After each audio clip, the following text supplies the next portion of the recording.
Good afternoon, John. Hey, It's how you doing?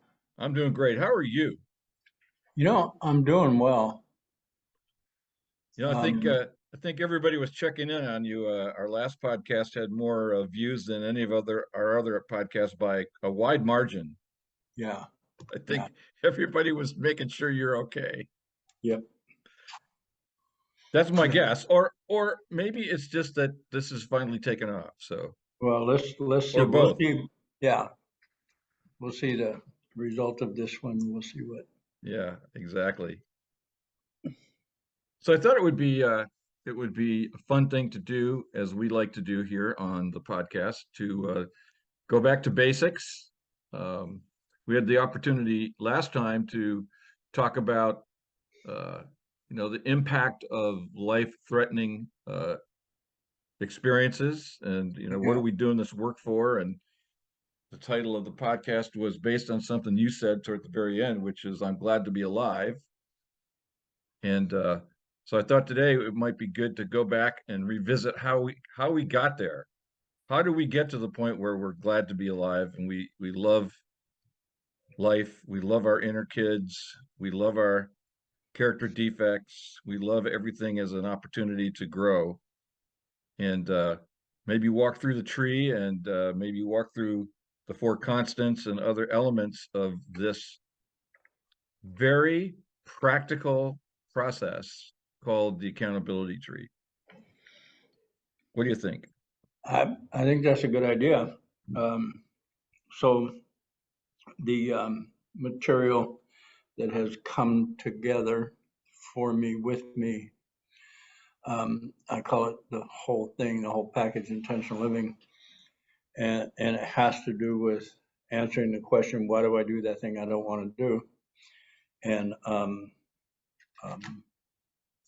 talking about what are the logistics of doing that thing I don't want to do, and how do I reframe the um, the childhood pain? I want to say the trauma, the subconscious. People have been talking about the subconscious or shadow or um, what's in there in a cryptic way. I know Jung talks about the archetypical raised consciousness shadow. What does that mean? What are we talking about? In my own recovery, I got real clearly that I was in behaviors that I did not want to be in.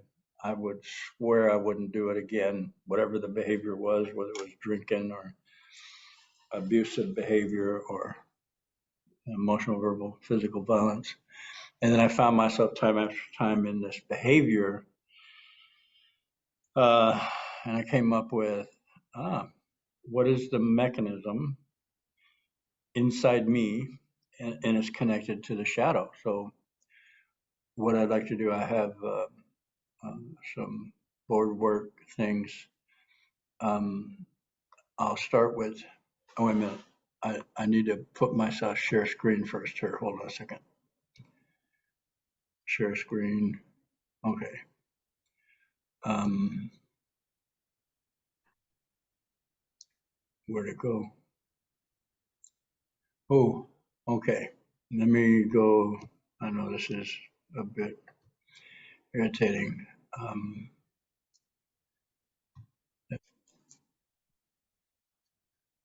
okay. We just had a little lapse there.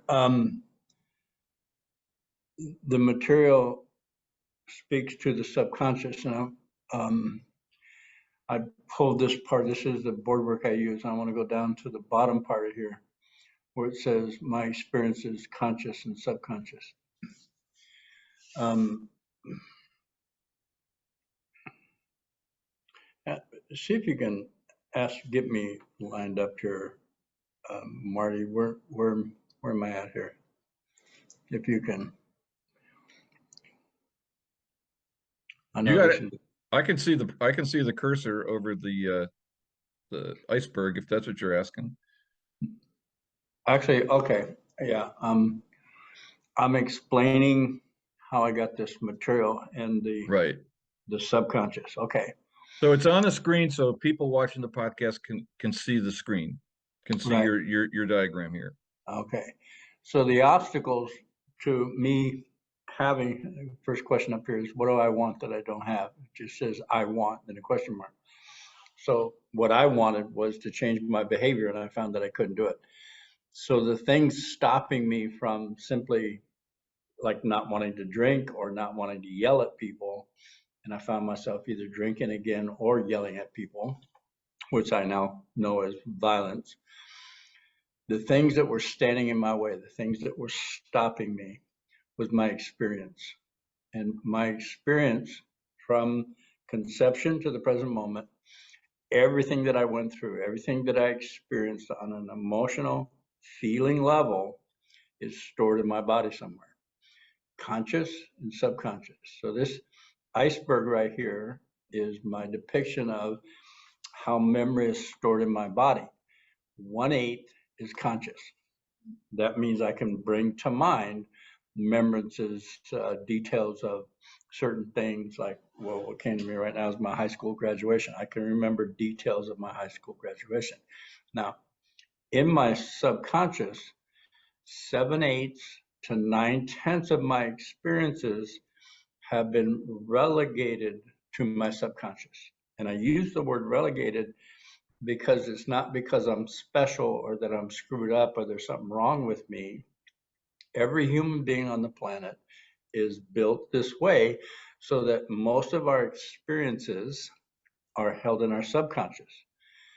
They are not available to us in our everyday food, shelter, clothing, seeking comfort life because they're not necessary, and it would be too much information every time we made a decision to handle and to go through.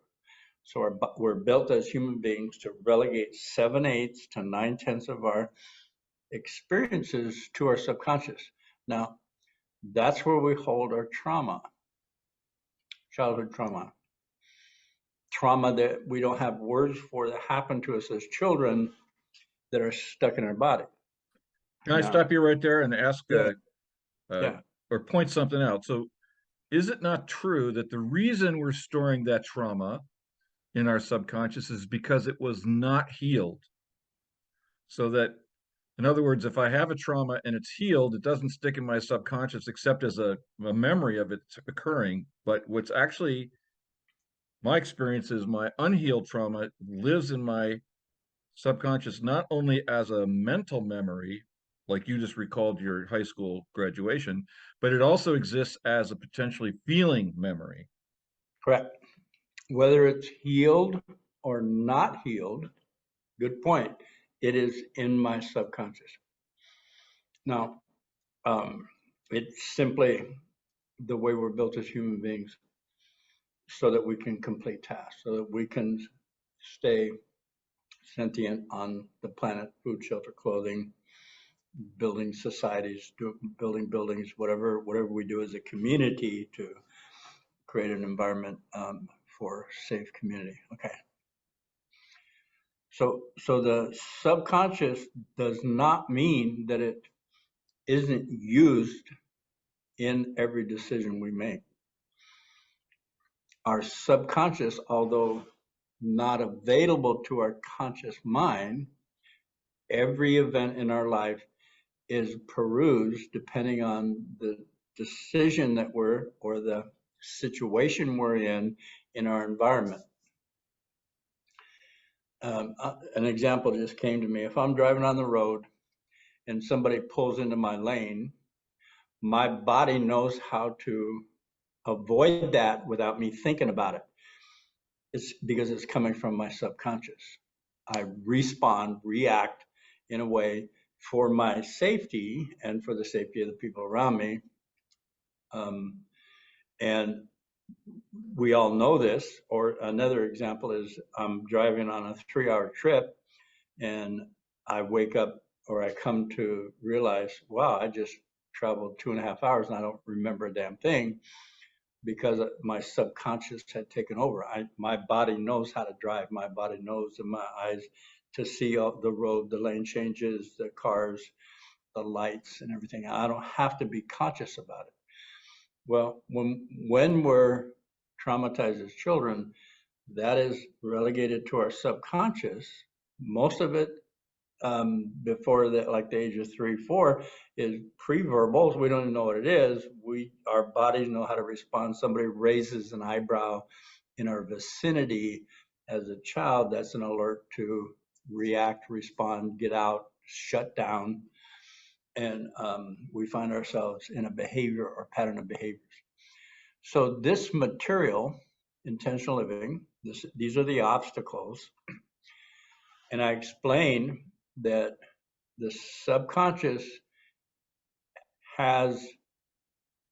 is used in every decision we make, although it's not privy to us. So the end result, the addict, codependent, avoidant behavior, is always in alignment with our experience. So an example of that I use before my recovery and well into my recovery, when somebody paid me a compliment, I would sidestep the compliment. Now, like, John, you did a good job. And I said, well, anybody could have done that. Oh, you got me mixed up with somebody else. Now, the subconscious says I'm not worthy. So the way I hear the compliment isn't in alignment with what's in the subconscious, so I avoid the compliment. I want to mention reticular activating system hooked into the survival mechanism. The reticular activating system is a net-like group of cells that permeate the brainstem and midbrain to assist me to survive, and this is the information it uses for my survival. In adult children of alcoholic 12-step group, one of the principles is we recreate our childhood trauma in our adult life. This is what I'm explaining. If in my childhood there was chaos and drama, I will grow up to be an adult and find myself in a relationship again full of chaos and drama, because I survived that as a child. So this subconscious pool of information going through the reticular activating system, which is a filter looking out for my best interest. I need to survive. How did I survive? By creating chaos and drama. And I find myself either addicted, codependent, or in some kind of avoidant or violent behavior, again, not wanting to be there. And yet that's the end result. No matter how much I say, I don't want to do this, I find myself doing it. So, and I'm willing to, I want to, like, next podcast or a couple podcasts from now, I want to go through this again, because every time I say it, there's a little bit of difference. What I'm saying is my childhood trauma set me up to recreate the trauma from my childhood body chemistry. This is how what they call disease, I don't believe it's a disease, but that's one of the ways to refer to it, family of origin dysfunction is passed on from generation to generation. Well, I had no idea that I was being motivated from my subconscious. I would go to my rational brain and, why are you drinking again? And it must be because I'm weak. It must be I'm stupid. It must be, well, life is too stressful. My wife don't care about me. I gotta take care of kids that are like, they're ungrateful. I gotta work for the man, make him a bunch of money, and I got struggle, and all this stuff, instead of just saying, oh my, I have some unhealed trauma that my body is trying to keep me alive. It knows how to survive the chaos and drama, so it recreates the chaos and drama. That actually makes no sense whatsoever, and yet that's where I find myself time after time, addicted or codependent or some kind of avoidant behavior. Okay, I'm gonna stop right now and see where we are See how this goes.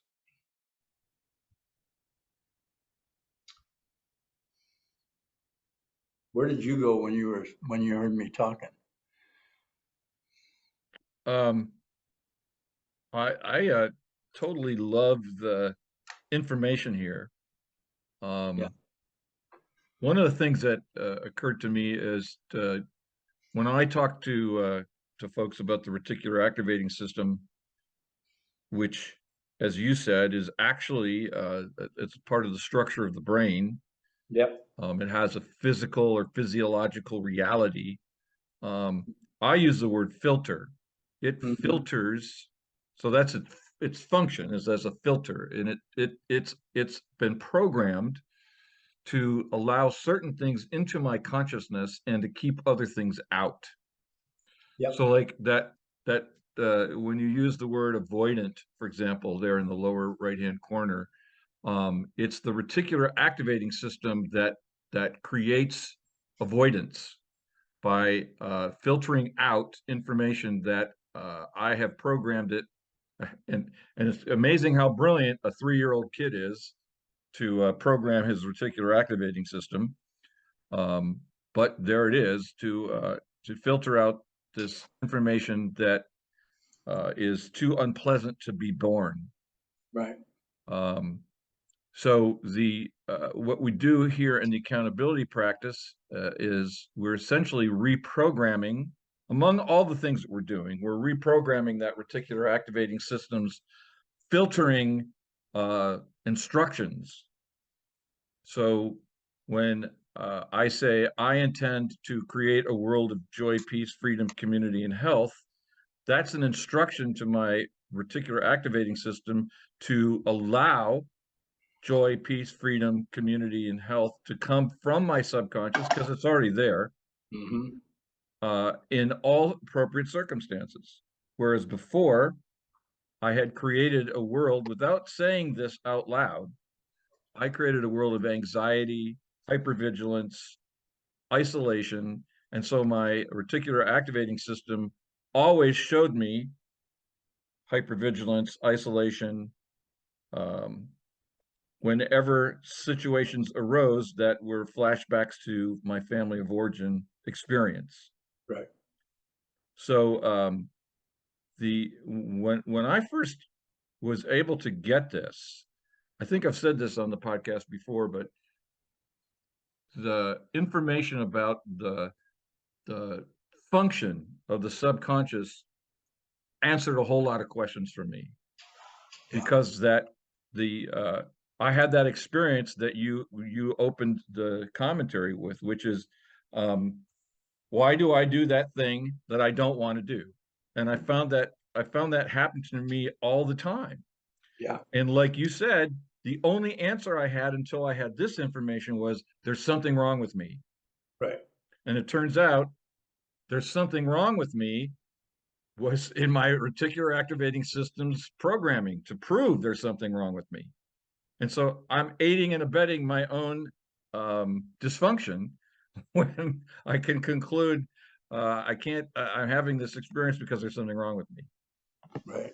And what my experience of this process is that this is something that we learned to do to ourselves, or I learned to do to myself every day, day after day, month after month, year after year, with no break, nobody to say, well, wait a minute. Maybe there's something else going on here, or maybe you have other choices that you're not aware of. Right. And so that every time I would have that experience, then I would put the trauma of that new experience, I re-traumatized myself into my subconscious. And I kept packing it in, packing down, tamping down. Um, so that by the time you and I met 12 years ago, there was a lot of stuff Yep. tamped down into that subconscious. And it had enormous power because it's almost like it follows the physical law of inertia. It's like once it's in motion, it just stays in motion until something else comes along to intervene and change it. So those are some of the thoughts that I had as I was listening to, revisiting this again, this very powerful and informative insight into the structure of our consciousness and the way it works. So the Right, structure and dynamic of our consciousness. right. Very good. Thank you. And um, our total, I'm going to go over this again based on what I heard you say. Okay. My experience is held in my memory. 1/8 of it is conscious or available to my conscious mind. 7/8 to 9/10 has been relegated to the subconscious. My total experience, 8/8 of my experience,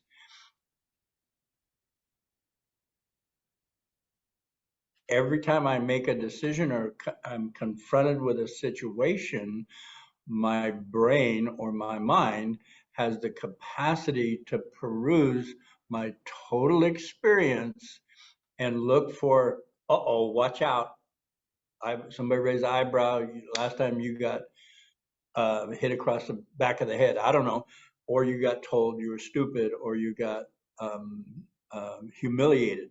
So my body reacts with survival mechanism adrenaline. As a grown man, somebody raised an eyebrow, and I'm running out of the room because I want to get away from something I'm not even sure of because I feel discomfort or anxiety or fear that I don't know how to process. And I find myself in a either avoidant behavior or I'll get aggressive, like, who do you think you are? And the person I'm talking to is going, what the hell are you talking about? Well, you just did this and that's disrespectful. And oh my God. I, and I was in the jail for 20 years and I witnessed this time after time where somebody would say, you just disrespected me, and the other person may or may not have had an idea about what that was, but the punishment for disrespect in the jail was either major mayhem or death. And it was like somebody had to act, and it's usually in a violent way, because if you get disrespected, whatever that was, and it could be like somebody raising an eyebrow, which triggered an old trauma, and the guy was screaming and yelling, didn't know why. And the other guy said, you just disrespected me. And he has no idea what's going on. And people go into the infirmary time after time after time. And they would say, the guy disrespected me, that's what happens. It would be normalized. So, Well, yeah, I'd like to point out that what complicates all of this there you is go. that subconscious is not just in our minds, and I can't tell you where my mind is in my Right. body, but it's in my brain, it's in Yep. my physiology. Yep. There are secretions of hormones and chemicals that occur with each of these experiences. Yes. And those chemicals can be addicting. And Yes. so in adult children of alcoholics, we refer to the internal drugstore. So Right. when that eyebrow gets lifted, I'm not just having a flashback mentally, I'm also having a squirt of adrenaline or some other um, aggravating or anxiety stressing hormone that takes over my body. Yep. So one of the reasons this is so subtle and difficult is because it's not just a question of mental willpower. It's also a question of physiology. Our Yep. bodies have been programmed. Now, our minds haven't just been programmed to produce these thoughts as a result, but our bodies have been programmed to produce physical experiences through chemistry, through body chemistry as a result. Yes. And the body has conformed itself to the experiences of these chemicals, like in any other addiction. Tell me if I'm wrong, John. Like in any other addiction, I'm my body's expecting Yep. this this physiology, this Yep. chemistry. And if Right. it doesn't happen, I'm going to go create it. Correct. subconsciously. Right. Now, if It's all subconscious. somebody's an alcoholic, it's obvious to see that it's alcohol. If somebody's a heroin addict, it's obvious to see that it's a heroin. If somebody's an adrenaline junkie, it's not so obvious to see the adrenaline. And the adrenaline puts us in the survival mechanism here on the board into a fight, flight, freeze, please mode. So the aggression puffing up and moving towards posturing in a threatening way is adrenaline.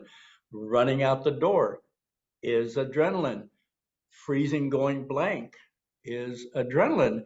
And here's the latest one. Oh, I'm sorry, I'm in your way. When I go into a grocery store and I'm just putting my aisle down the cart, and some woman 3 feet away goes, "Oh, I'm sorry, in your way," I see that as a reaction response from her childhood, that whatever I'm reminding her of, she's got to apologize for simply being in the room. And that's adrenaline again.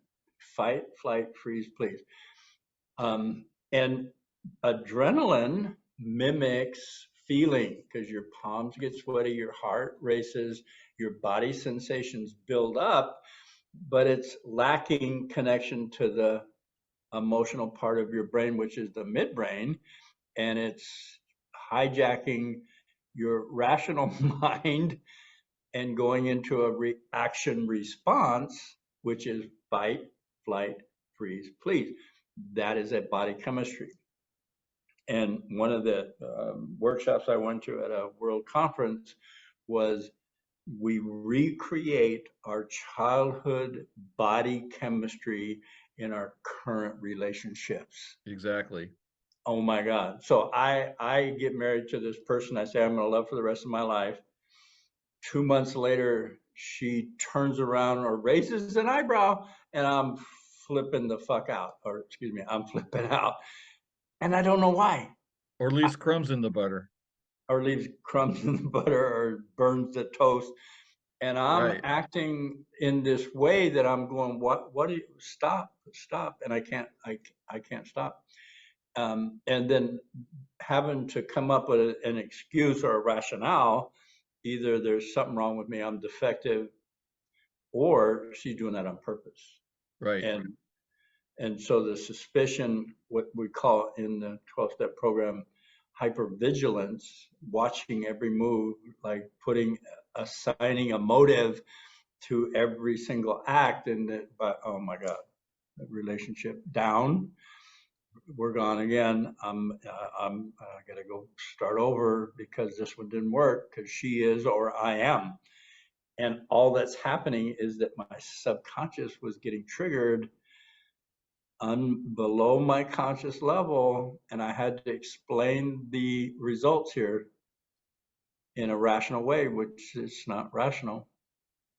That's what we call in the 12-step, what is AANA, ACA, Adult Children of Alcoholics, rationalization. Rationalize why I use again, rationalize why I yelled again, rationalize why I ran again. So, Well, I would suggest that we don't have any choice but to do that if we're unaware of the subconscious dynamic. well put, well put. Because we live in a culture that is a product of modernity, which is characterized by rational belief in rationality and logic as primary vessels of communication and reality affirmation. Correct. And so I got to explain it. We're addicted to explaining because that's just the way we are. That's part of our evolution. But once I have this, then my capacity to explain to myself and to others what's going on increases exponentially. Yep. It's like, oh, I have a new understanding here, which my rational mind will go and explain and figure out, which is fine. But the value of this, and you've seen this, and anybody who is watching this and would like to experience this, would like to invite you to come to any one of our meetings, our accountability practice meetings, which are all on Zoom. I've seen people's bodies relax when the truth of what's going on dawns on them. when Right. they have allowed the subconscious feeling state to become conscious of what's going on. And that opens the door for them to understanding why they were doing that thing that they said they didn't want to do and they did it anyway. And not only Right. opening the door to appreciating that, it opens the door to creating a new reality. Yep. It does. The other thing I wanted to point out before we move on is that again, part of the challenge is that this internal drugstore that we have is very complex. It's not just like there's a squirt of one chemical or one drug and that's it. So, for example, men, we're secreting testosterone in addition to all these Yep. other kinds. And testosterone also has its dynamics that lead to Yep. excitement. And so now you got testosterone, you got adrenaline, you got dopamine, you have all these other things, and they're working in tandem with each other. And so Hmm. part of the reason I say this is it really helps me become compassionate toward myself. It's like, you know what? I'm this complex chemical, what do you call it? Biochemical, electromagnetic being that has Being, yeah, human being. all of these properties built in. And you know, the more we study this, John, the more we appreciate this is the end result of millions of years of evolution. This didn't Yeah. happen when I was born. This is this has got Right. this has got millions of years of inertia behind it. It's like, Yeah. oh, okay. This goes to one of our fundamental beliefs in the accountability practice, which we didn't mention yet, which is that there's nothing wrong. This all exists within the world that's been created and into which we were born, and has Yep. all of these um, principles and properties that are the result of millions and billions of years of evolution. And Yeah. uh, You know, you know, as you were speaking, the ideology, and I want to say you said the term modernity. When I first heard you say that, it sounded like some kind of parental thing, like modernity. And what it means now, what I understand it to mean is the modern concept where we've come in our evolution in the modern capacity correct. to to think and to grow and to evolve. We went through a tribal, and then we came into the Industrial Revolution, and our race consciousness are, tell me if I'm wrong, depicted by epic, and we've been through the modern epic, and we're actually in the postmodern epic of putting why we do what we do as human beings on a race consciousness level coming together. I don't know if I Yeah. explained that right, but okay. Well, yeah. There are periods that are characterized by certain dynamics, all of which live in the subconscious. This is why this Right, is so important. This stuff in our subconscious is not merely our personal stuff, but it's also, right. you use the term race consciousness. The consciousness of the human race is Yep, in all of our subconscious. The yep, mechanism by which that happens, I have no clue, but we know it happens. We know that right, there's common cultural beliefs that we all participate in without knowing how we got them. right. Like I remember, just to give an example, I remember when I was 11 years old and I found myself wanting to play I'll show you mine if you show me yours with the boy next door. I knew Hmm. that was wrong. Hmm. Don't tell me how I knew it was wrong. No one ever said that to me, but I knew that that was a bad thing to do. And it Hmm. can be anything where we have these beliefs that we never consciously acquired or assented to, and there they are. Right, So yeah, so modernity is that period that we're most of the world is in, and what characterizes modernity is not just this faith that logic and reason are the ultimate vehicles of knowledge, but it's also characterized by a belief that I am this personal individual, that I correct. am sovereign Whereas you said earlier it was tribal. So it's a tribe was sovereign, and now it's I am Mhm. sovereign. And postmodernity is trying to find out, okay, well, what might come next? Right, How about we? Well, we, the whole human race, are sovereign. right. And we're just at the very beginning of it, and the earliest stages of it, like this woke stuff, are hopelessly off base. But it's an attempt to go beyond the I, the personal I. Yeah. I didn't know it was going to go this way, but what we're talking about, I'm going to talk about me. I was mean to the point of cruelty. I would yell at my children. I would yell at my wife. I would throw things. And there's this term that's come up recently, toxic male energy. Well, based on that experience, yeah, that's toxic. And what I've come to understand was that I was in a chemical response that was motivated from my childhood trauma that I didn't even know I had.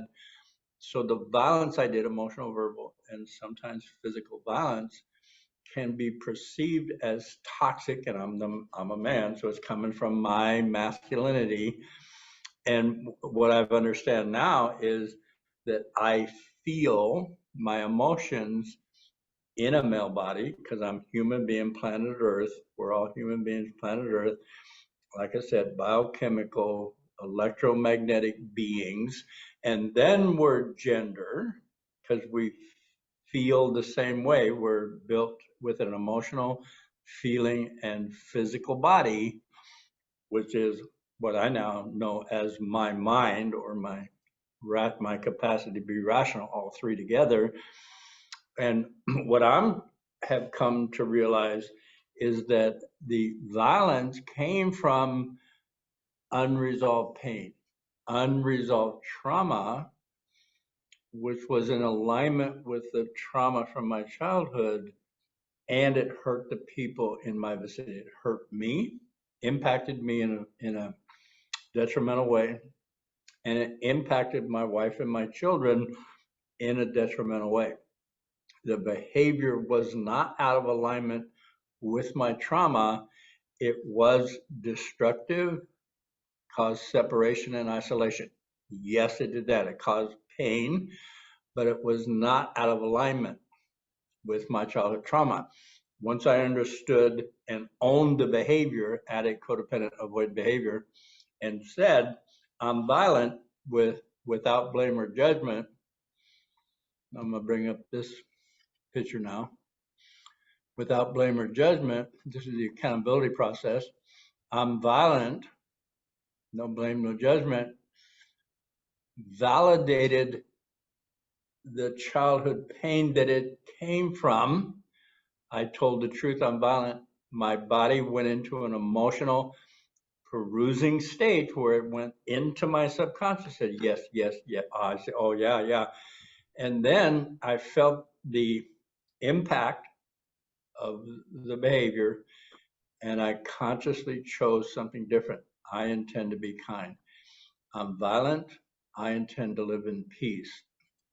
And what happened in that validation, truth, no blame, no judgment, is that I was able to give myself as an adult what I did not receive as a child, which is loving, acceptance, and nurturing, and guidance through my process of emotional regulation, impulse control, frustration tolerance, and delayed gratification without being told I was stupid, wrong, punished, ostracized, abused because I was learning my emotional body.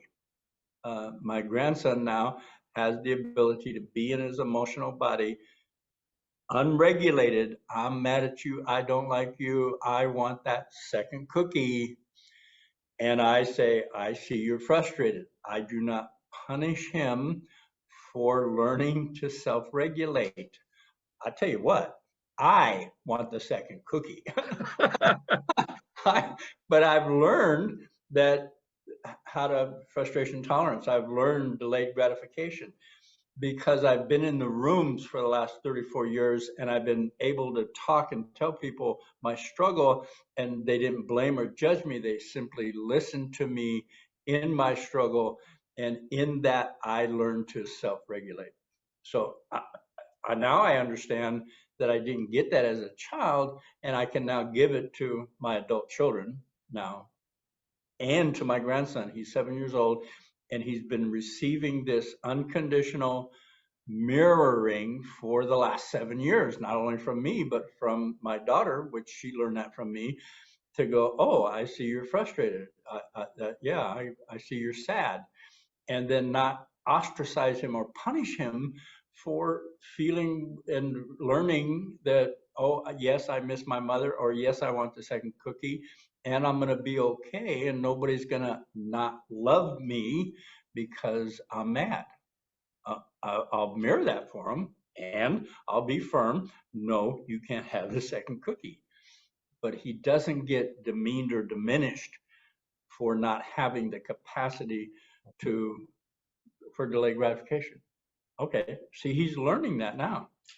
So what that means from the perspective of the previous slide, tell me if I got this right, is that since he's permitted to feel what he feels, Yep. and there's no violent altering of it, no violent stopping of it, Right. then the emotion that he's feeling is allowed to flow through him and complete, Yes. and therefore does not get stuck in the subconscious, Right. except as a mental memory of, oh, that happened, Right.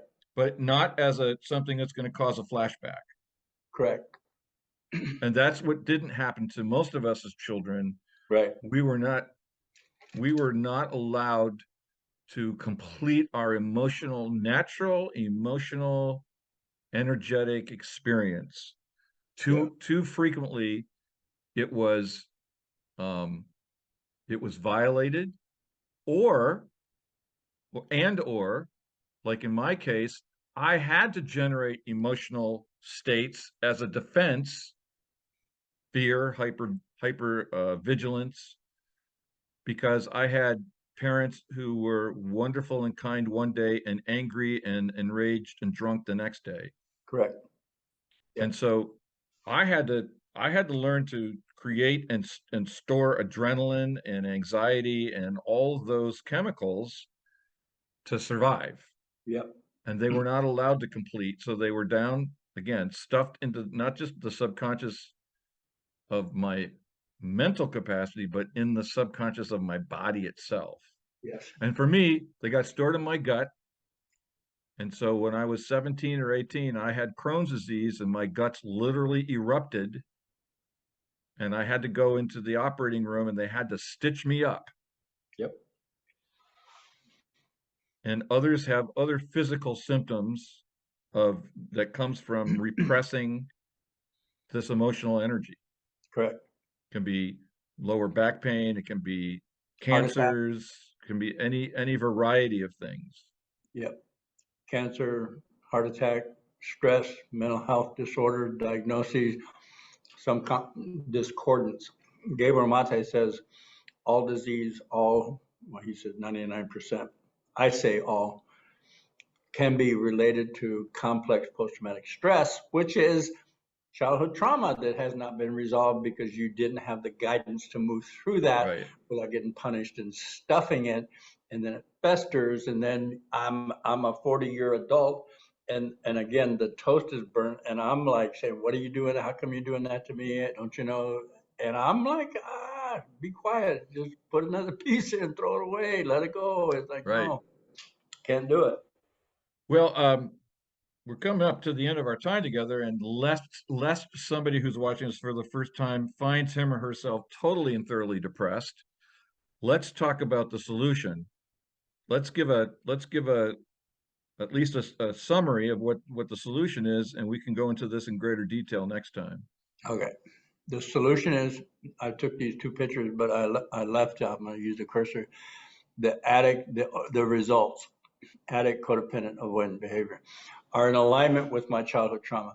So what I'm saying and what intentional living says, And what you teach in the group is simply own those, own where you find yourself, bring it up here to your truth with no blame or judgment. An example of that, usually when I'm explaining this to people, they say, well, what's my truth? And I say, I'm going to say 5 words, and you tell me which ones like hit you in the chest with a hammer that you like, oh my God, arrogant, entitled, mean, controlling, or needy.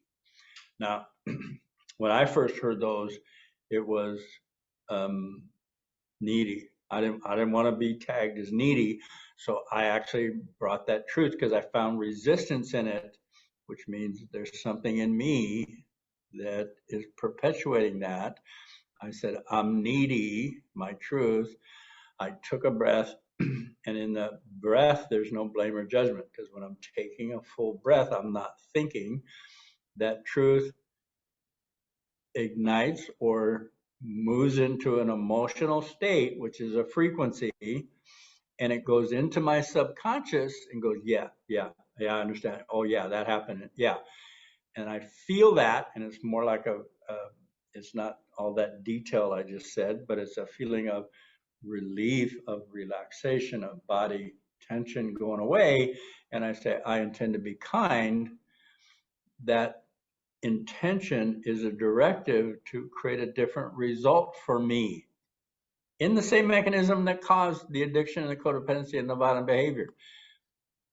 And that's self-validation. That's what I did not receive as a child is, oh, I see you're upset or I see you're angry. I see breath. That's intentional. That's proactive. Me just saying the truth. I'm needy is nurturing, and it leads to my freedom.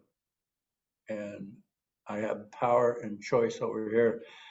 Power, not horsepower, power over. Power, my concept of power is in proportion to my ability to have choices in any given moment. Yes, no, maybe. That's power.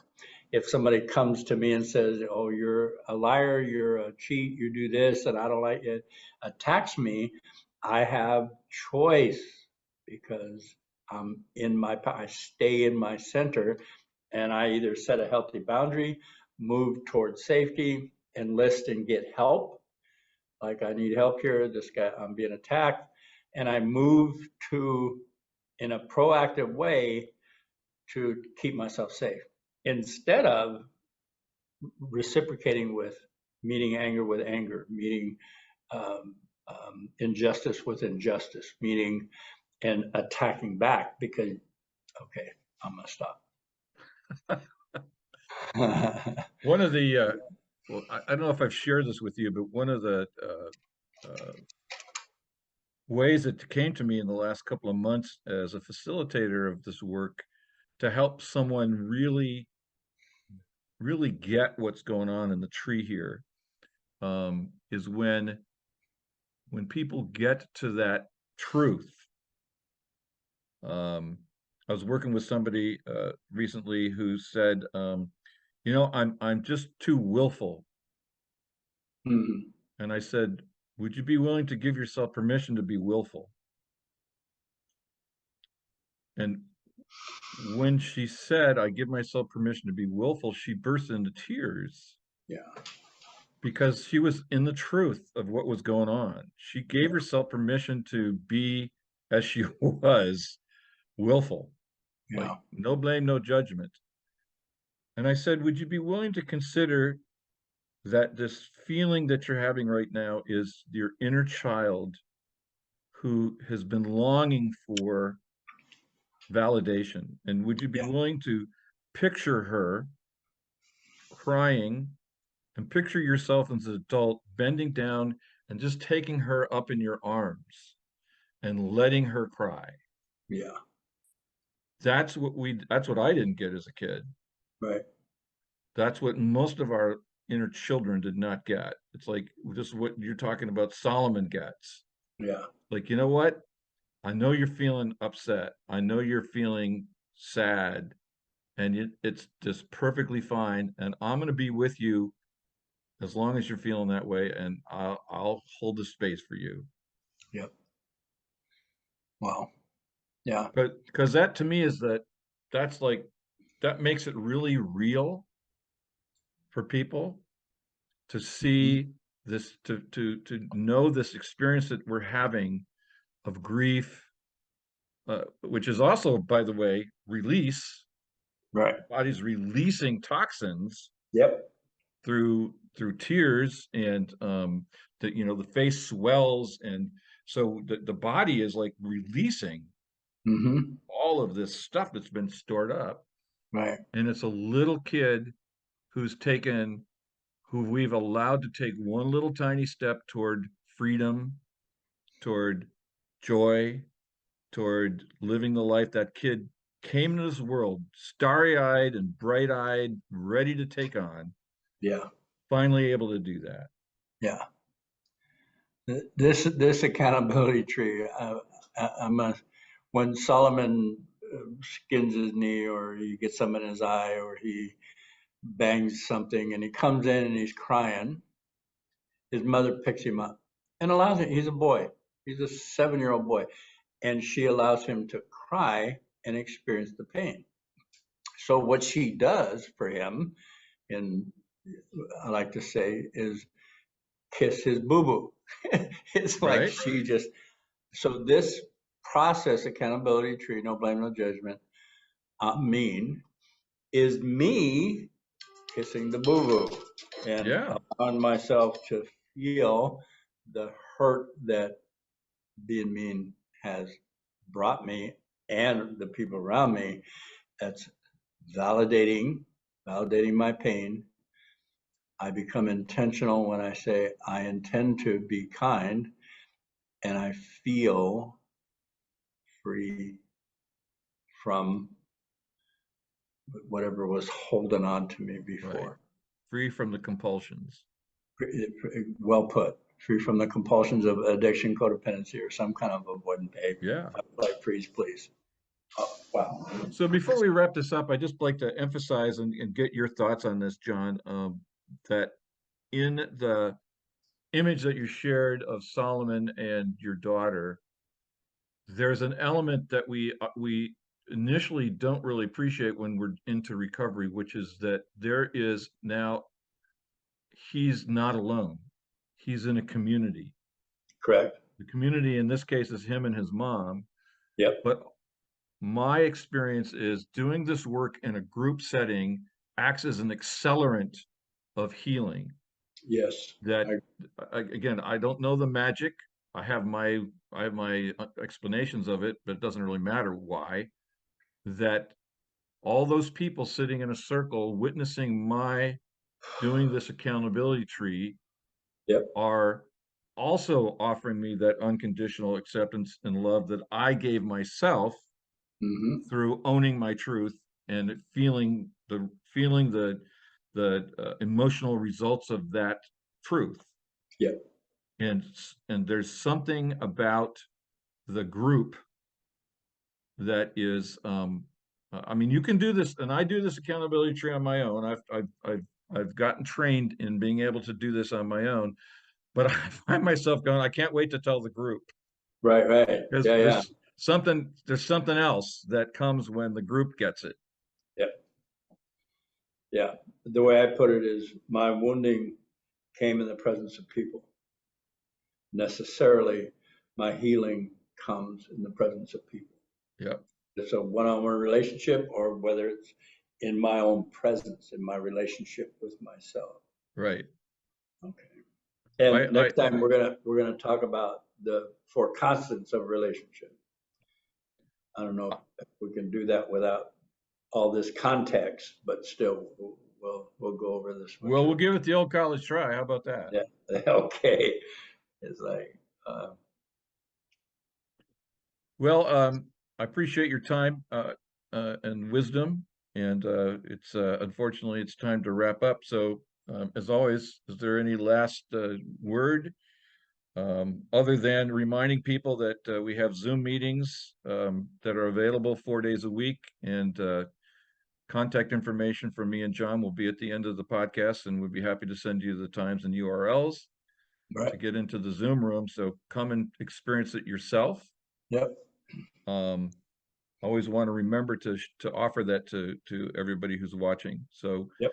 with that, any last words from all this Yeah. reviewing that we did this afternoon? Yeah. This is, Why don't you take that off? Take the image okay. off so we can get you full screen. Okay. Hold on. Okay. There you go. This is paradigm shifting information.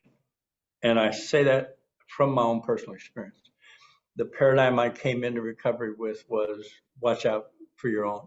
You know, my truck, my gun rack, stay away from me.